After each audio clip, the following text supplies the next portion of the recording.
Good morning, good afternoon, good evening, whenever you are listening. Gosh, I said that again. Listen to this, and I am CT Fallen Entropy, but you can just call me Entropy, and I welcome you to the, I don't remember which episode. I'm already forgetting, whatever. My mind's been incredibly occupied with other things. I welcome you to a blank episode of the podcast Literature. And last time I left you off with talking about ignorance is bliss in praise of folly. Well, of course, we read more, and folly, if you continued reading, doubles down on this. She, of course, is saying that ignorance is better than bliss. If you're ignorant, then you gain bliss. But at another point, she's also saying that if you are doing what's, to her, in her eyes, folly, foolish, then she's all for it. So then a contradiction ends up happening, where there is the ignorant. She's like, they're ignorant. They're in the most bliss.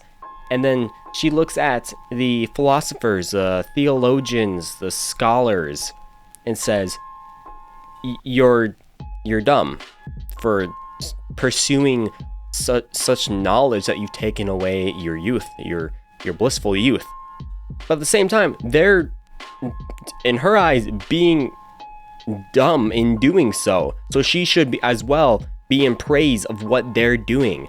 It's just, she gives a definition for folly that literally encompasses absolutely everyone, and then says to one group, you're not included in my definition, even though they are.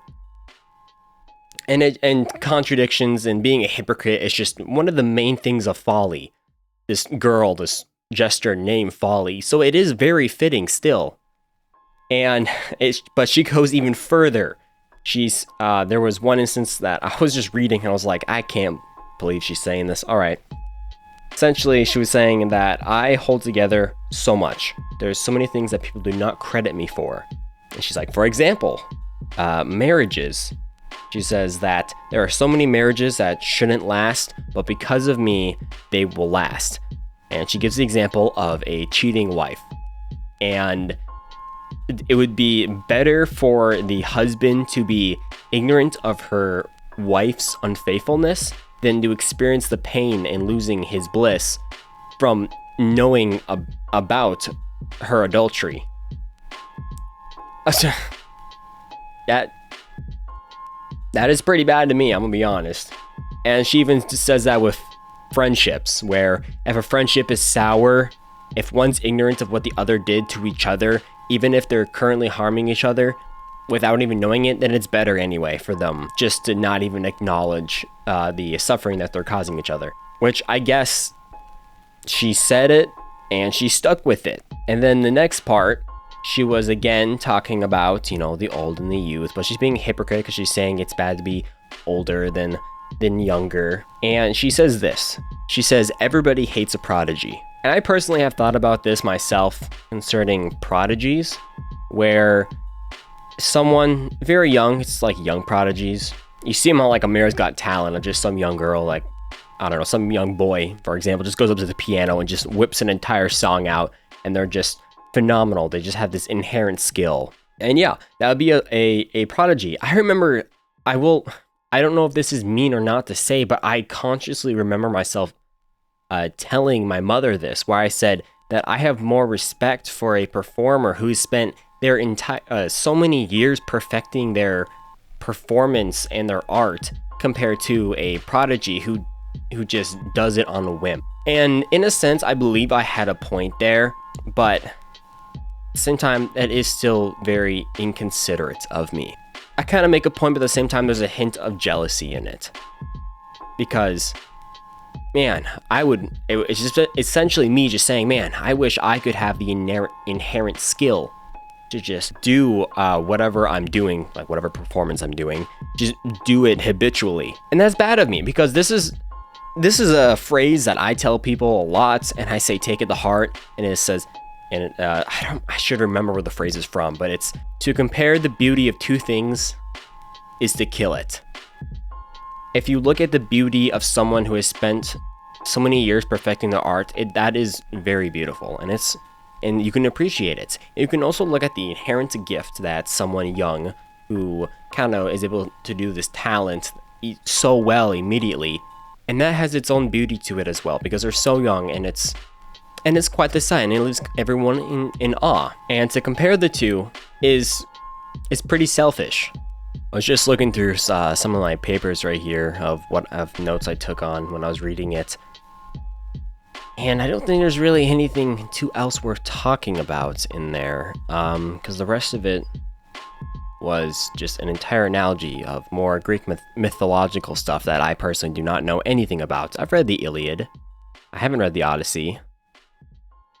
I probably should, so I kind of understand what Folly's talking about in these sections. Anyway, doesn't matter. I'll just move on anyway. So, the other thing I wanted to talk about that I mentioned in the beginning, where it relates to something I talked about in a past episode here on Literature, was there was a tweet, and this tweet read, all art is political, or was it that? I think it was all art is a political statement, something along those lines. Anyway, the guy got completely dumped on by a ton of people on Twitter, and they were reposting his message with like image linked to it of like, look at this art, look at this artwork, you're absolutely stupid for ever thinking this.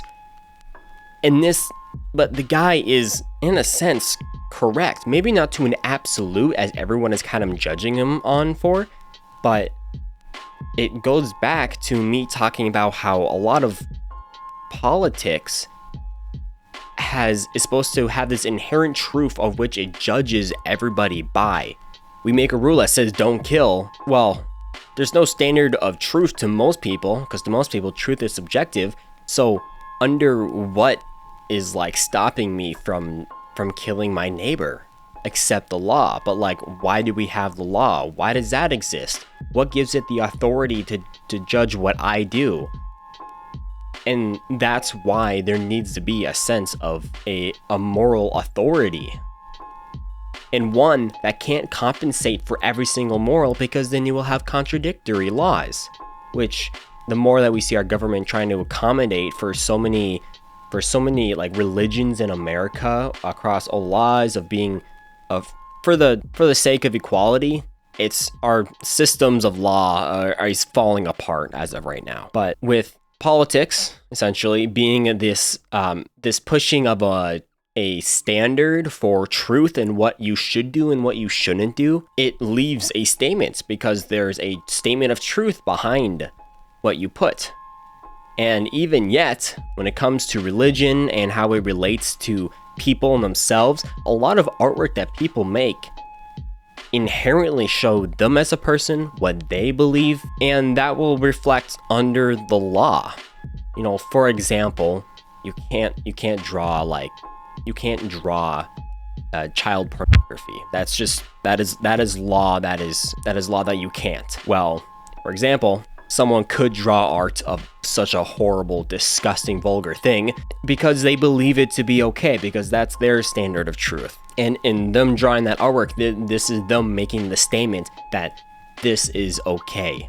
This is okay that I'm drawing this. This is okay that I'm showing this. And in their mind, whatever they're drawing is okay. It's a statement of a truth. So when you look at both art showing a representation of someone's personal truth, and then politics concerning laws with moral truth, it does relate. When someone says that art is political, not political in the sense of what you see on the news, it's political because it's a statement of a truth that it could be indirectly stating, it could be directly stating, or inherently. I would say if you can kind of see an artwork inherently kind of showing some sort of truth, I wouldn't begin to try to give it one if you don't fully know like the person behind creating it. So yeah, that's all I have to talk about today.